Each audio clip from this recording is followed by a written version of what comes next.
tweet, but the Chinese party can't.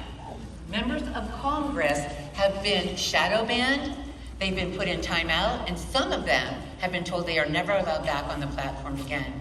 This is a very important issue, and I'll give you an example. Just this past week, the Pennsylvania Family Institute had a gubernatorial forum like this. They put it up on YouTube, and it was promptly taken down because of misinformation.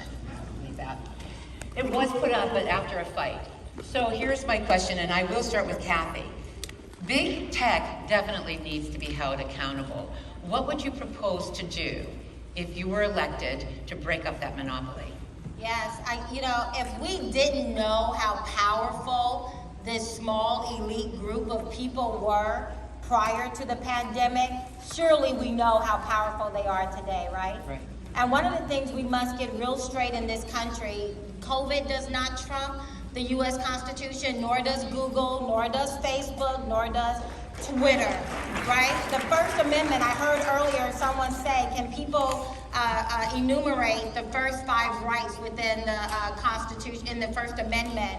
Freedom of speech, freedom of religion, freedom of the press, freedom to assemble, and freedom to petition your government with grievances, right? And that's just the First Amendment, right? And we have seen that these people, this little oligarch, this little elitist group of people have believed that they can trump our rights. And we have Congress who's not really pushing back a whole lot on it. Just this past Thursday, Biden came out to inform us that the greatest epidemic of today is violence against transgenders, right? No, I don't think so. Because more than 80% of our freedom of speech we use the tool of social media to do so, to express ourselves. So we have Section 230, but we've always had Section 230. We had Section 230 when the House was controlled by Republicans, when the Senate was controlled by Republican, and when we had a Republican president. So you are the engine behind these elected officials. You have to make it a bigger issue because we've already have Section 230.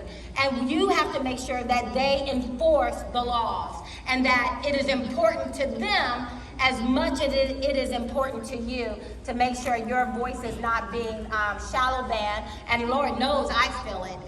It is just crazy out here trying to deliver an effective message. But also antitrust. These companies need to be broken up. It is time for that, right? But this is an issue. All of this, though, is an issue of trust.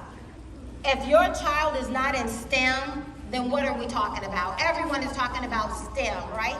It's because we understand that technology is here. It is here for the duration, and we need to get about the business of protecting our country. And it comes down to trust. How many of you trust Mark Zuckerberg to do the right thing? You shouldn't. But again, this is not going away. We need to become very loud about it in the legislature. We need to begin to put up the guardrails for it because now we're talking about digital currency, which is a hard pass for me, but we're also talking about cryptocurrency. It is not going away. And the foundation of all of it is trust. We need to begin to shore up that trust with legislation that works. Thank you. Thank you.